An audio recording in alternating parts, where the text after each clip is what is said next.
doors to your flight open, please take a seat and store all carry-on items in the underseat compartment.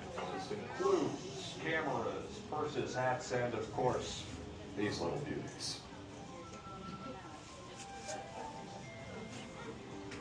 Next, fasten your seatbelts, inserting them into the buckle on your right. If smaller aviators don't measure up to the height indicator on the seat, just put the belt through the loop in the center strap before buckling.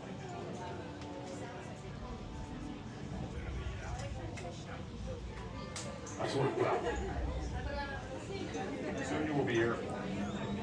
So if you or your little aviators have fear of flying over heights, you might want to wait for your party to arrive. Okay, let's review. That is seatbelt, carry-on item, safety restraint, fear of heights, keep your hands and arms inside at all times. Yeah. Have a nice one.